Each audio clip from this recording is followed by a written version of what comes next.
Bom dia, queridos alunos, bem-vindos a mais uma videoaula do professor Sérgio. Hoje o assunto que veremos será enzimologia clínica, ou seja, nós aplicaremos os conhecimentos sobre a enzima, sobre a cinética enzimática, sobre as reações que as enzimas proporcionam para diagnóstico de doenças, para prognóstico de doenças, ou até mesmo para instituir uma terapêutica. Então, é a enzimologia utilizada na prática clínica. Enzimas. A enzima talvez seja a molécula mais abundante, mais diversificada de todas nos seres humanos. Ela participa de praticamente todas as reações, todas as células, todo o metabolismo celular. Nesse slide, nós estamos vendo o mapa do metabolismo humano, que é chamado de metaboloma. Cada ligação dessa é uma interação, é a formação de um produto ou é uma reação metabólica diferente. E cada uma dessas reações, com certeza, é proporcionada por uma enzima.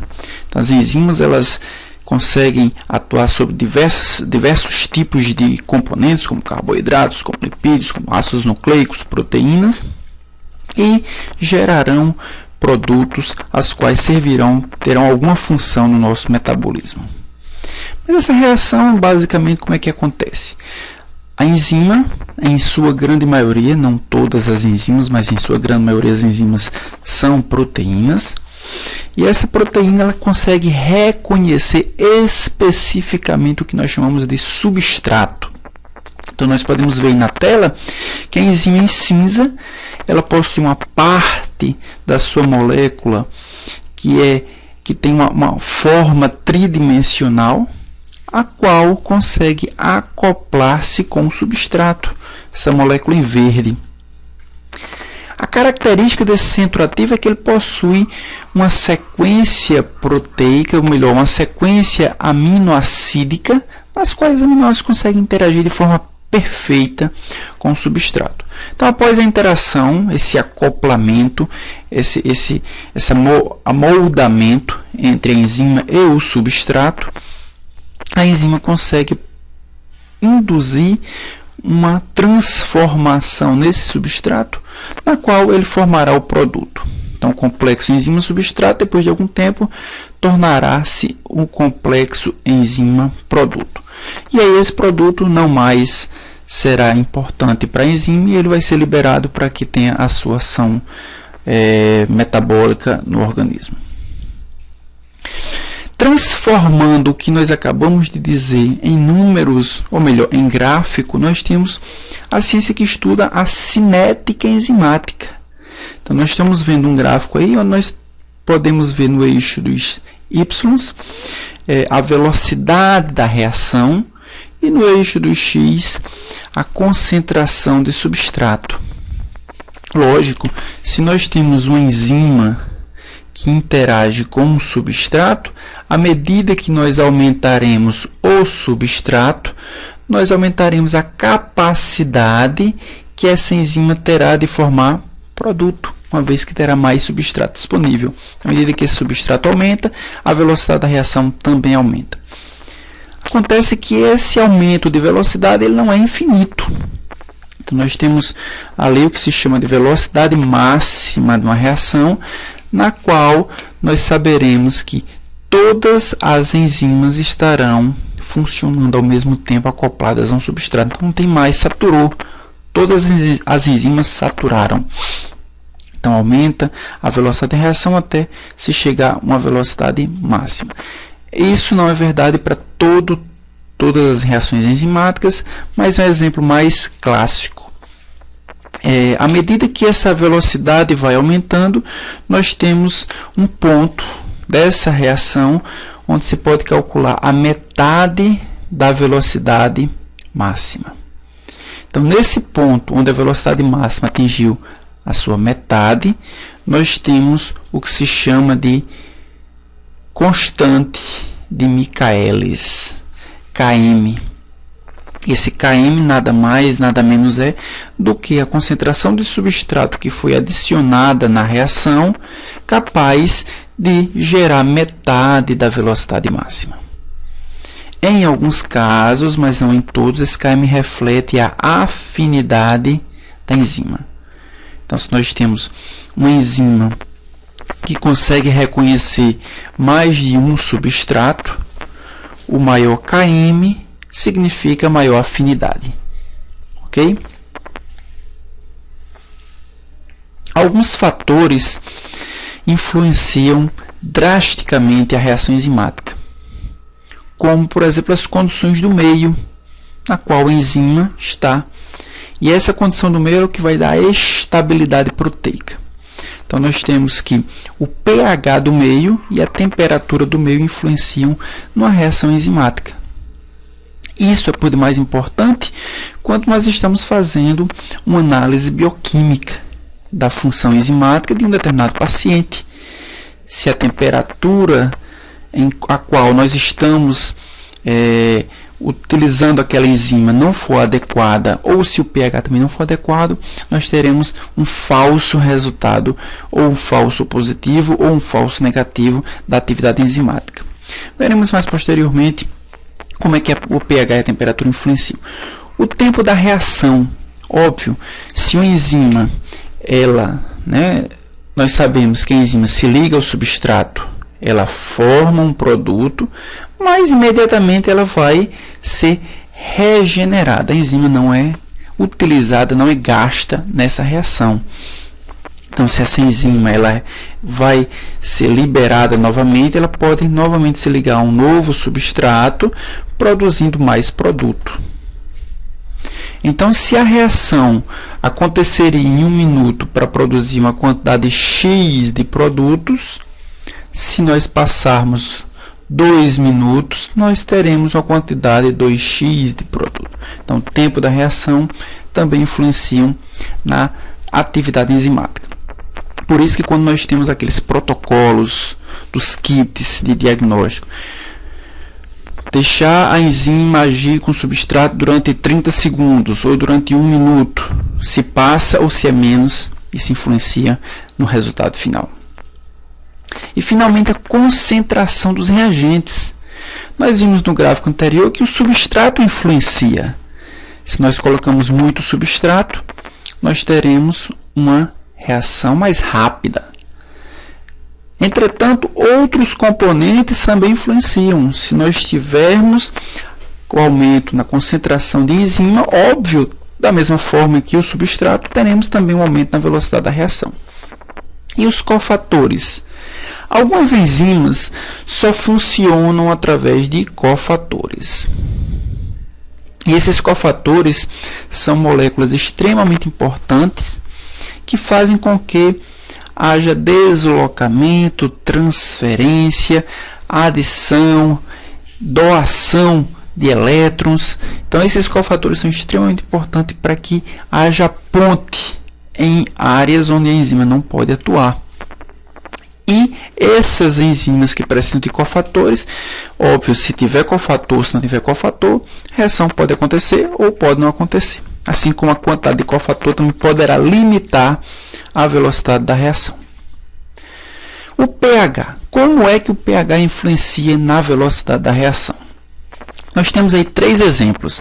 A pepsina, que age em pH 1,5. A pepsina é uma enzima do trato gastrointestinal, ela atua no estômago, ela digere proteína no estômago, ela precisa de um pH 1,5.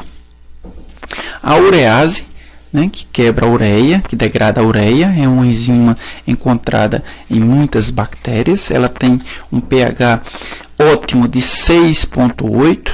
E a arginase, que quebra a arginina, que degrada a arginina, ela tem um pH ótimo de 9,9.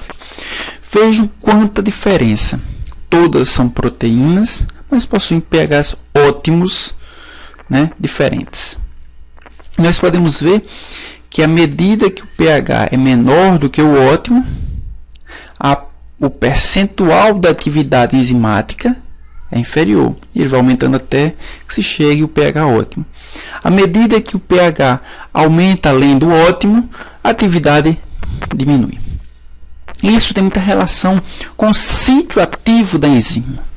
Como eu falei para vocês, o sítio ativo das enzimas, elas são uma sequência de aminoácidos, e aminoácidos, como nós sabemos, possuem carga, podem possuir carga elétrica.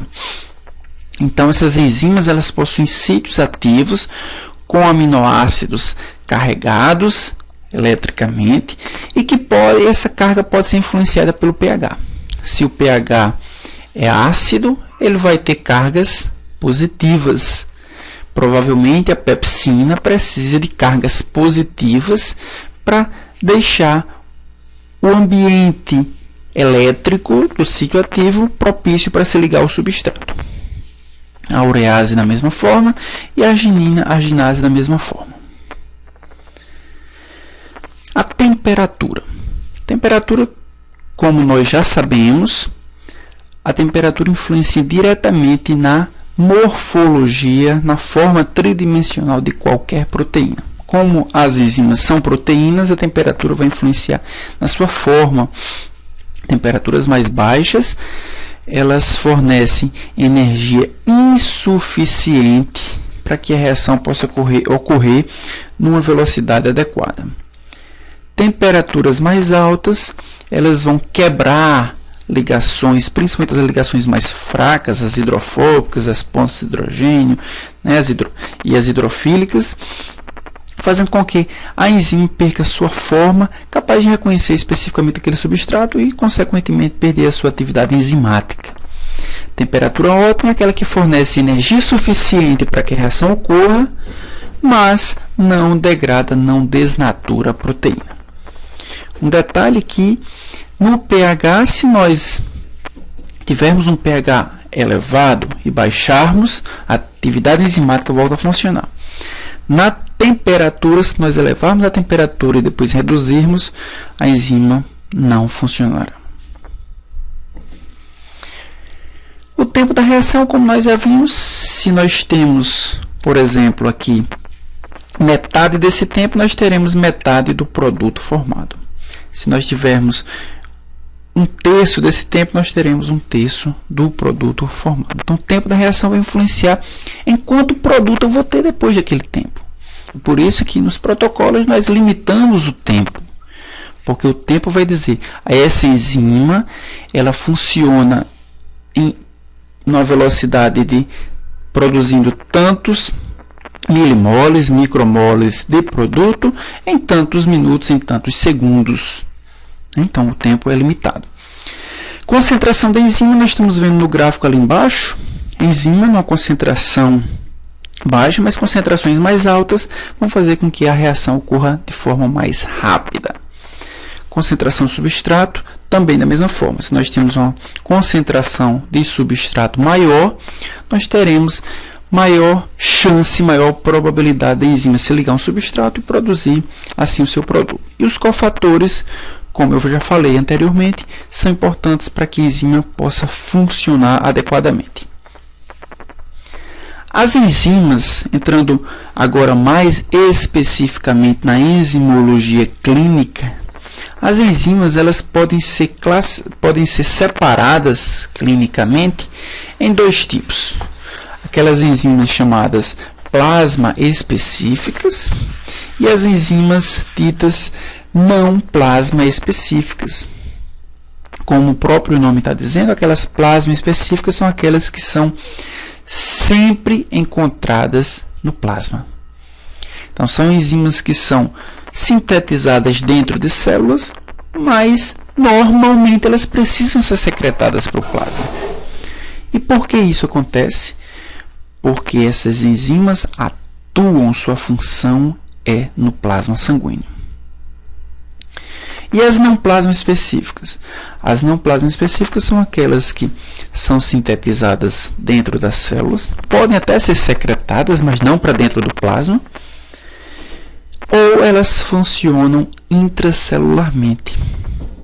Então, são enzimas que, quando são encontradas no plasma, óbvio, isso tem um limite. qualquer enzima ela vai ser encontrada em uma determinada taxa no plasma. As células elas se renovam, e nessa renovação celular a enzima pode cair uma parte do plasma. Entretanto, as não plasma específicas, quando elas são encontradas em nível mais alto do que o normal, essas enzimas elas podem ser interpretadas como problema do tecido ao qual girou elas. Então nós temos aí que as enzimas elas podem ser específicas do plasma. Nós temos exemplos aí, as enzimas serímicas, as proteases serímicas da coagulação. As enzimas fibrinolíticas são aquelas que reformulam o coágulo, né? Enzimas secretadas são as enzimas basicamente digestivas, como a lipase, amilases, proteases e as fosfatases. E as enzimas celulares são aquelas que atuam exclusivamente dentro de células, como a lactato deshidrogenase, aminotransferase, fosfatase alcalina, entre outras. Nós temos aí um exemplo de enzimas específicas do plasma. Então, essas enzimas, como os fatores de coagulação, aqui em cima nós estamos mostrando, eles são sintetizados em células, mas são secretadas imediatamente para o plasma. Então, quando há um rompimento de um vaso sanguíneo, as plaquetas começam a liberar substâncias que interagem com os fatores de coagulação, produzindo uma cascata complexa de eventos, na qual há a formação do trombo e impedimento do extravasamento vascular. Então, são enzimas que não têm uma atuação dentro da célula. São enzimas que não têm uma atuação dentro do tecido. São enzimas que não têm atuação na secreção para outros órgãos ou para outras cavidades. São enzimas que só atuam no plasma. Por isso que elas são plasma específicas. Essas enzimas elas não são medidas. Elas são sempre encontradas no plasma em grande quantidade. As enzimas secretadas. Então, o pâncreas, por exemplo, secreta diversas enzimas, lipases, amilases, peptidases. Essas enzimas elas são produzidas pelos ácidos pancreáticos, mas elas têm atuação somente quando entram no lumen intestinal. Elas precisam estar ali para que possam degradar, para que possam digerir todos os componentes da alimentação. Essas enzimas elas não têm função dentro do ácido, mas ela também não tem função no plasma. Elas precisam estar dentro do tubo digestivo. Então, são enzimas que, quando são encontradas em níveis elevados no plasma, são indício de problemas nas células ou no tecido a qual as produziram. E as enzimas celulares são enzimas como a lactato deshidrogenase, por exemplo. Lactato deshidrogenase é uma enzima que o aumento da glicólise produz piruvato. Em algumas circunstâncias, como por exemplo, quando o músculo precisa contrair-se mais rapidamente, ou precisa de mais força, ou precisa de uma atividade muito mais rápida de contração muscular do que a capacidade que a glicólise tem de formar ATP, uma via paralela, uma via alternativa, converte o piruvato em lactato, produzindo ATP de forma anaeróbia, de forma não dependente de oxigênio. A enzima que faz isso é a lactato deshidrogenase, produz lactato. Essa enzima ela é exclusivamente intracelular. É óbvio que se nós encontrarmos ela no plasma, em níveis elevados, nós teremos também um indício de degeneração ou de problema no tecido, né? Por algum motivo a gente vai ver que tipos de problemas podem aumentar as enzimas no plasma. Então, nós temos que na enzimologia diagnóstica, as enzimas, os genes dessas enzimas, elas são expressos, são traduzidos. Essa enzima ela pode ter uma função intracelular, ela pode ser secretada, mas agir diretamente no local de ação, como as enzimas digestivas, por exemplo, ou elas podem serem específicas do tecido, né, tecidos específicos via circulação.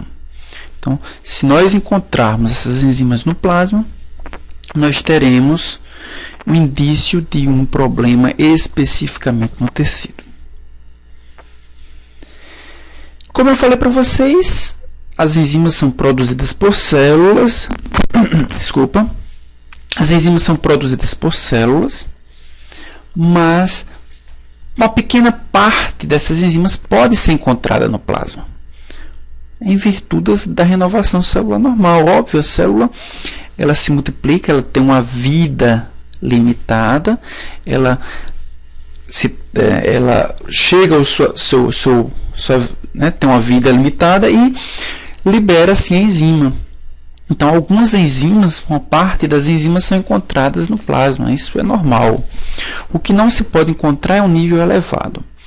E quando esse nível elevado de enzimas ocorre, nós podemos suspeitar de algumas coisas, como uma lesão naquele tecido, uma produção aumentada daquela enzima por algum motivo. Mas nós temos um indício de onde está vindo o problema. Então, a enzima ela é um ponto importante porque ela diz de onde está vindo o problema. Então, os níveis aumentados da atividade enzimática podem ser em virtude de necrose da célula, por exemplo. Então, a célula morre, a célula ela tem o seu metabolismo, né, tem sua vida útil, mas ela morre.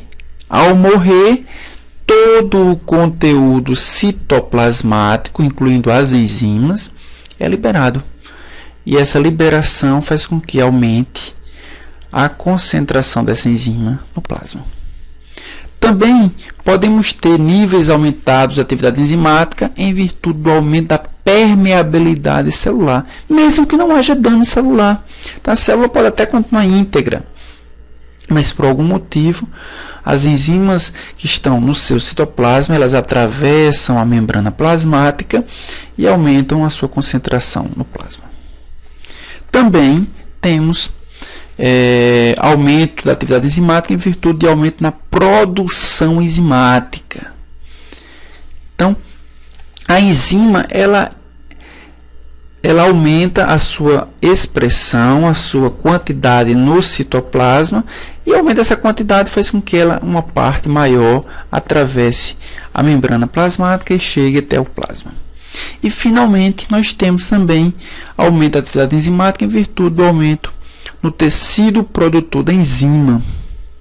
Então, o tecido da enzima aumenta em quantidade, as células se proliferam e esse aumento da proliferação celular ele é proporcional ao aumento de enzimas produzidas por essas células. Então, a massa celular aumenta também a quantidade enzimática. Então, nós temos, na verdade, aí dois fatores importantes. A taxa de entrada das enzimas no sangue, que pode ser em virtude do dano no tecido, pode ser em virtude da síntese alterada ou pode ser em virtude do aumento da massa tecidual. Esse aumento da entrada da enzima no sangue tem uma repercussão, tem uma consequência, aumenta a atividade enzimática no soro. Mas a enzima ela não fica indefinidamente. A enzima, quando ela é secretada para o plasma, ela tem um tempo de meia-vida e ela, depois desse tempo de meia-vida, ela precisa ser eliminada, que é o que se chama de taxa de eliminação. Essa eliminação ela pode acontecer por dois fatores, ou por inativação da enzima, ou através do clearance, da eliminação, da sua excreção, melhor dizendo. Então, a taxa de atividade enzimática, a quantidade de enzima que nós vamos encontrar no plasma, vai depender de fatores relacionados à entrada da enzima e à saída da enzima. Quando um desses fatores altera, nós temos uma alteração nos teores enzimáticos no plasma. Então, referência à entrada de enzima no sangue, nós temos que pode haver vazamento de enzimas da célula por diversos motivos. Então nós temos aqui uma célula normal, por exemplo, que pode ter sofrido de diversos fatores, como deficiência energética. A enzima pode morrer por deficiência energética. Hipóxia, deficiência de oxigênio, ela pode morrer também. Agressão direta à membrana, por trauma, por vírus ou por substâncias orgânicas. Tudo isso pode fazer com que a célula que era normal morra, extravase, lise, necrose e libere as enzimas que vão cair no plasma. Isso, entrada de enzima por vazamento de enzima na célula. A enzima também pode entrar no plasma através da produção enzimática alterada. Então nós temos que a enzima normal, ela tem uma expressão de uma quantidade normal de enzimas, a célula normal, e essa célula, quando ela é modificada através de mutações, ela tem ou através de proliferação celular, ela tem um aumento na taxa, na quantidade de enzimas. Essas enzimas em maior quantidade ou através de uma massa celular aumentada são liberadas assim para o plasma e para a corrente sanguínea. Que causas podem levar à morte celular? Como eu já falei, hipóxia, né? Falta de oxigênio, substâncias químicas e drogas podem agredir o tecido. Quando nós vemos, por exemplo, que uma determinada substância é hepatotóxica, significa que ela é tóxica para o fígado. Essa substância, ela se acumula, geralmente as hepatotóxicas, elas se acumulam nos hepatócitos, mas elas destroem o hepatócito, elas matam o hepatócito. Então, quando nós queremos medir uma substância que é hepatotóxica, nós podemos medir enzimas que são especificamente produzidas por hepatócitos. Agentes físicos, como por exemplo as radiações, elas podem agredir tecido e liberar assim a enzima. Agentes microbiológicos, como fungos, como vírus, como bactérias, podem destruir células e assim aumentar os níveis enzimáticos. Mecanismos imunitários também são muito comuns nas lesões celulares. Então, a cascata de complemento ou os anticorpos, os autoanticorpos podem destruir tecidos e podem matar a célula. Defeitos genéticos e distúrbios nutricionais são outros fatores também que podem causar lesão celular. E o que é que pode alterar a depuração e eliminação enzimática? Inativação no plasma.